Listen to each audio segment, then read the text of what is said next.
ஆஸ்தாம் தே குணராசிவது குணபரிவாஹாத்மனாம் ஜன்மனாம் சங்க்யா பௌம நிகேதனேஷ்வபி குட்டி குஞ்சேஷு ரங்கேஸ்வர அர்ச்சிய சர்வசகிஷ்ணு அர்ச்சக பராதீன அகிலாத்மஸ்திதி பிரீணீஷே ஹிருதயாளுபிஸ்தவ ததா ஷீலாத் ஜடீபூயதே. பகவான் ஸ்ரீமன் நாராயணன்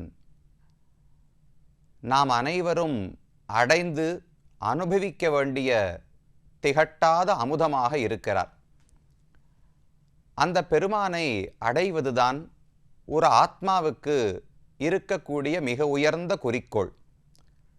தர்மம், அர்த்தம், காமம், மோக்ஷம் என்கிற 4 புருஷார்த்தங்களுக்குள்ளே மோக்ஷம் என்பதுதான் தலை சிறந்தது. அந்த மோக்ஷத்தை அடைவதற்கான முயற்சியைத்தான் இந்த உலகத்தில் வாழும்போது நாம் எடுக்கிறோம். அதாவது பகவானுடைய திருவடிகளையே சரணமாகப் பற்றி, நான் எந்த முயற்சியும் செய்து உன்னை அடைவதென்பது இயலாது, அதனால் உன்னுடைய கருணையாலே எனக்கு நீயே முக்தி அளிக்க வேண்டும் என்று பிரார்த்தித்து கொள்ளுகிறோம். அதன் பயனாக எதை எதிர்பார்க்கிறோம் என்று பார்த்தால், பகவானை அடைய வேண்டும், வைகுந்தத்தை கிட்ட வேண்டும், அங்கு அவனை கண்டு மகிழ வேண்டும், அவரோடு பேசி அவருக்கு கைங்கரியங்களை செய்து ஆனந்தப்பட வேண்டும்.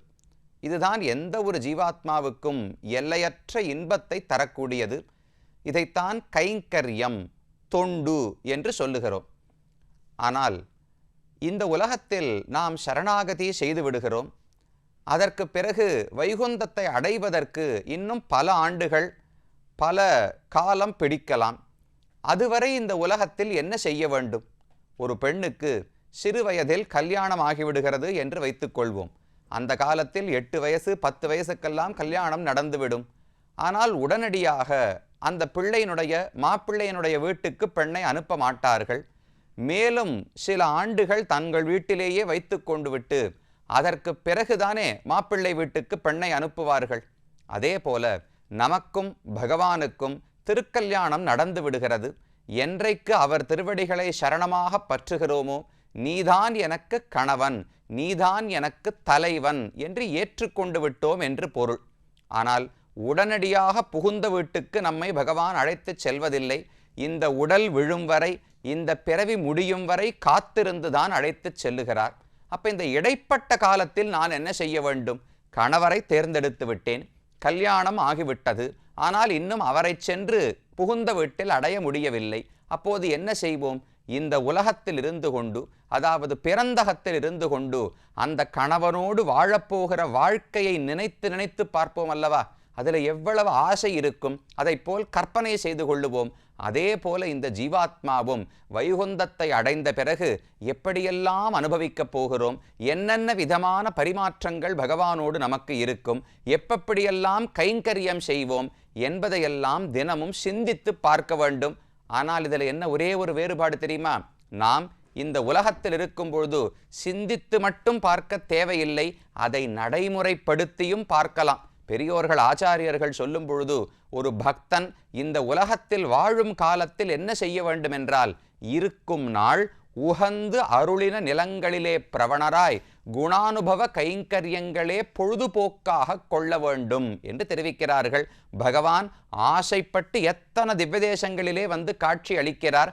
அவற்றைத்தான் உகந்து அருளின நிலங்கள் என்று சொல்லுகிறார்கள். பகவான் உகந்து ஆசைப்பட்டு வந்து சேவை சாதிக்கிறார், அருள் பாலிக்கிறார். அந்த இடங்களுக்கு செல்ல வேண்டும், அங்கேயே வாழ வேண்டும், அந்த பகவானுடைய குணங்களை நினைத்து நினைத்து மகிழ்ச்சி அடைய வேண்டும். நம்மால் முடிந்த தொண்டு கைங்கரியத்தை அந்த பகவானுக்கு செய்ய வேண்டும். அப்ப திவ்ய தேசத்தில் பகவான் இருப்பதென்பது வைகுந்தத்தில் அடையப்போகிற ஆனந்தத்தை இங்கேயே நமக்கு கொடுப்பதற்காக. ட்ரெய்லர்னு சொல்கிறாளோ இல்லையோ, முன்னோட்டம்னு சொல்கிறோமே, வைகுந்தத்துக்கு போய் எப்பேற்பட்ட ஆனந்தம் அடையப் போகிறோமோ அதற்கு ஒரு முன்னோட்டமாக இந்த ஊரிலேயே அர்ச்சாவதாரத்தை, திவ்யதேசத்தில் எம்பெருமான்களை சேவித்து தொண்டு செய்து நாம் அடைந்து விடுகிறோம். அதுதான் திவ்யதேசத்துக்கு இருக்கக்கூடிய பெருமை. அதனால் பகவானுடைய பெருமை, திருமாலின் பெருமையை தெரிந்து கொள்ள வேண்டும் என்றால் அவர் இருக்கும் ஊர்கள் திவ்யதேசங்களின் பெருமையை தெரிந்து கொள்ள வேண்டும். அதற்குத்தான் நாமும் இந்த நிகழ்ச்சியின் வாயிலாக ஒவ்வொரு திவ்யதேசமாக பார்த்து கொண்டு வருகிறோம். முதலில் சோழ நாட்டு திருத்தலங்கள் 40 திவ்யதேசங்களினுடைய ஸ்தல புராணம், அதனுடைய வரலாறு என்ன, அங்கு பகவான் எப்படி காட்சி அளிக்கிறார், என்னென்ன சந்நிதிகள் உள்ளன, அங்கு எந்த ஆழ்வார்கள் வந்து பாசுரம் பாடினார்கள், என்ன உற்சவங்கள் முக்கியமாக நடக்கின்றன, இது அனைத்தையும் பார்த்து கொண்டு வருகிறோம். சோழநாடு முடிந்தது.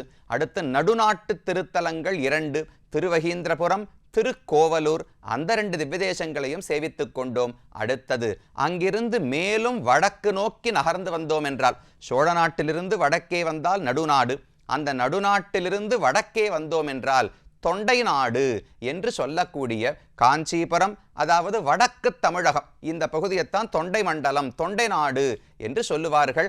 அந்த ஒரு பகுதியைத்தான் வந்து அடைகிறோம். இந்த பகுதியிலே 22 திவ்யதேசங்கள் இருக்கின்றன. நம்முடைய தமிழகத்தை தமிழ் பேசும் நல்லுலகுன்னு சொல்றோமோ இல்லையோ, அந்த தமிழகத்தை எப்படி அந்த காலத்தில் பிரித்தார்கள் என்றால், தொல்காப்பியத்திலேயே இதை பற்றின குறிப்பு உள்ளது. தென்பாண்டி, குட்டம், குடம், கற்கா, வேண், பூழி, பன்றி, அருவா அதன் வடக்கு, நன்னாய சீத மலாடு புனல் நாடு, செந்தமிழ்சேர் ஏதமில் 12 நாட்டு எண் என்று தொல்காப்பியர் தெரிவிக்கிறார். 12 பகுதிகளாக இந்த தமிழகத்தை பிரித்திருந்தார்கள். தமிழகம்னா இன்னைக்கு இருக்கிற பவுண்டரிலாம் வச்சுக்காதீங்க. தமிழ் பேசுபவர்கள் இருந்த நாட்டில் இப்படி 12 பகுதிகள் இருந்தனவாம். தென்பாண்டி, பாண்டிய நாடுன்னு மதுரை, அதை சுற்றி இருக்கக்கூடிய இடம், மதுரைக்கு தெற்கு, அதை பாண்டிய நாடுன்னு சொல்லுகிறோம். அடுத்தது குட்டநாடு. குட்டநாடு என்பது கேரளத்தில் ஒரு பகுதி, அது குட்டநாடு. குடம், குடம் நாடு, குடகுன்னு இன்னைக்கு சொல்றமே, அந்த குடகு பிரதேசம் தான் குடகு நாடுன்னு சொல்லப்படுகிறது. கற்கா என்பது கன்னடத்துக்கு அருகிலே, கர்நாடகா இன்னைக்கு இருக்கே, அந்த கன்னட பூமிக்கு அருகிலே இருந்த தமிழகத்தினுடைய பகுதிக்கு கற்கா நாடு என்று பெயர். அடுத்தது வேள் நாடு. வேள் என்பது தொண்டை மண்டலத்தினுடைய ஒரு பகுதி. இப்ப நம்ம தொண்டை நாடு பார்க்க போறோமே, இந்த தொண்டை நாட்டை 3 பகுதிகளாக அந்த காலத்திலே சொல்லி இருக்கிறார்கள். அதுல முதல் பகுதி வேள் நாடு என்பது. அடுத்தது பூழி நாடு என்பது தேனி, கம்பம் இதெல்லாம் இருக்கக்கூடியது பூழி நாடு. அடுத்தது பன்றி நாடு, திண்டுக்கல், அதை சுற்றி இருக்கக்கூடிய பிரதேசங்கள். அருவா நாடு, அருவா வடதலை நாடு என்று 2 உள்ளன. இது 2ம் கூட தொண்டை நாட்டுக்குள்ளே அடக்கமானவை. அப்ப இப்ப நாம் தொண்டை நாடுன்னு எதை பார்க்க போகிறோமோ அதை அந்த காலத்தில் 3ஆக பிரித்தார்கள். வேள்நாடு, அருவா நாடு, அருவா வடதலை நாடு என்று 3 பகுதிகளாக இருந்திருக்கின்றன. இப்போது தொண்டை நாடு என்று பிற்காலத்தில் சேர்ந்து விட்டது. வெவ்வேறு மன்னர்கள் முன்னால் ஆட்சி செய்திருப்பார்கள். ஒரு காலத்தில் அது ஒரே மன்னரால சேர்க்கப்பட்டிருக்கும். தொண்டை நாடு என்று வழங்கப்படுகிறது. அதாயிற்றா. அடுத்தது சீத நாடு. சீதம்னா, சீதம்னாலே குளிர்ச்சி. அப்ப கோவை, அதை சுற்றி இருக்கக்கூடிய பகுதிகள் தான் சீத நாடுன்னு சொல்லப்படுகின்றது. அடுத்தது மலநாடு, மலை நாடு என்று சொல்லப்படுகிற சேர நாடு, கேரளத்தினுடைய மிச்ச பகுதி. குட்டநாடை தவிர மிச்சம் இருக்கும் பகுதிதான் மலைநாடு என்று சொல்லப்படுகிறது. இப்படி தென்தமிழ்சேர் ஏதமில் 12 நாட்டு எண், அழகான தமிழ் மொழி பேசக்கூடிய நாடுகள் இந்த 12ம் என்று தொல்காப்பியர் தெரிவிக்கிறார். இந்த 12க்குள்ளே கீழே ஒவ்வொன்றா பார்த்தோம். புனல் நாடு என்பதுதான் கடைசி சோழ நாடு. நிறைய நதிகள் இருக்கின்றன. அதை போல இப்போது நாம் பார்க்க வேண்டியது தொண்டை நாடு என்கிற பகுதியை வந்து அடைந்திருக்கிறோம். இந்த தொண்டை நாட்டுக்கான எல்லைகள் தமிழர்களாலே சொல்லப்பட்டுள்ளது. மேற்கு பவளமலை வேங்கடம் நேர்வடக்காம், ஆர்க்கும் உவரி அணி கிழக்கும், பார்க்குள் உயர் தெற்கு பினாகி திகழ இருபதன் காதம், நல் தொண்டை நாடெனவே நாட்டு. தொண்டை நாடுக்கு எல்லைகள் என்ன? முதல்ல மேற்கு பவளமலை. பவளமலைங்கிறது மேல கர்நாடகம், அந்த பகுதி பவளமலை, அதுதான் மேற்கு எல்லை. வடக்கே வேங்கடம் நேர் வடக்காம், திருவேங்கடமலை தான் வடக்கு எல்லை. கிழக்கே சமுத்திரம் தான் எல்லை. தெற்கே திகழ் இருப பினாகி தெற்கு, பினாகினி என்று திருக்கோவலூர்ல ஆறு பார்த்தோமே, அந்த தட்சிண பினாகினி ஆறு தான் தென் எல்லையாக இருக்கிறது. இதற்கு நடுவில் இருக்கிற பகுதிதான் தொண்டை நாடு என்று வரையறுக்கப்பட்டுள்ளது. இதில் பல திவ்யதேசங்கள், கீழே 40 சோழ நாடு, 2 நடுநாடு பார்த்தோம். அதற்கடுத்த அதிகமான எண்ணிக்கையில் 22 திவ்யதேசங்கள் இந்த தொண்டை நாட்டிலே இருக்கின்றன. இதுக்கு ஏன் தொண்டை நாடு என்று பெயர் ஏற்பட்டதென்றால், இளம் திரையன் என்று ஒரு அரசன் இதை ஆண்டு வந்தான். அந்த இளந்திரையன் சிறுபிராயத்தில் இருக்கும் பொழுது ஒரு கூடை, அதில் தொண்டை என்று ஒரு விதமான கொடி உண்டு.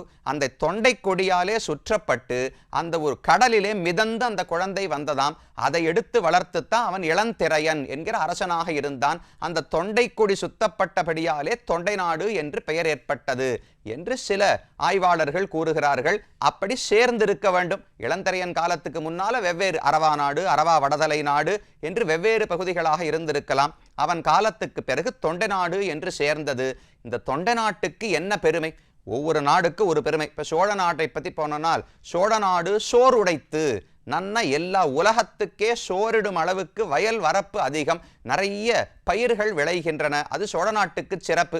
அதை போல இந்த தொண்டை நாட்டை பற்றி சொல்லும் பொழுது, தென்னீர் வயல் தொண்டை நன்னாடு சான்றோர் உடைத்து என்று ஔவையார் தெரிவிக்கிறார். சான்றோர் மற்ற எல்லா ஊர்களிலும் எல்லாரும் இருக்கலாம். நல்ல ஞானம், அந்த ஞானத்துக்கு தகுந்த நடத்தை, அனுஷ்டானம், பழக்கங்கள், இது அனைத்தும் உடையவர்கள் வாழக்கூடிய நல்நாடு கூழ வயல் சூழ், நல்ல வயல்களோடும் கூடியது. அப்ப செழிப்பும் இருக்கு, மக்களும் நல்ல கூர்மையான புத்தியோடு ஆராய்ச்சி செய்யக்கூடிய திறமையோடு சான்றோர்களாக வாழுகிறார்கள்.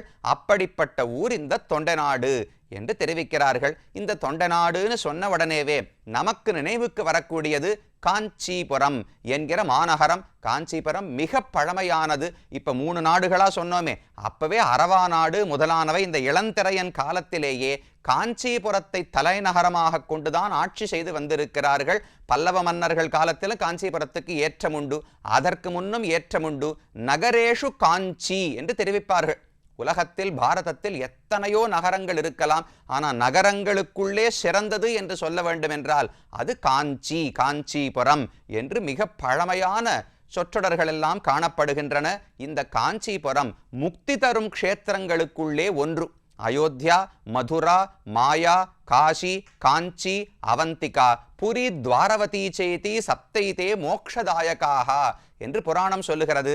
அயோத்தியை, மதுரை கண்ணன் பிறந்த வடமதுரை, மாயா அதாவது ஹரித்வாரம், காஷி வாராணசி, காஞ்சி இதோ இந்த காஞ்சிபுரம், அவந்திகா அது உஜ்ஜைன் என்கிற க்ஷேத்திரம், ஸ்ரீ புரி, துவாரவதி கண்ணன் வாழ்ந்த துவாரகாப்பட்டினம், இந்த 7 தான் மோட்சத்தை கொடுக்கக்கூடிய பூமிகள்னு சொல்லப்படுகின்றன.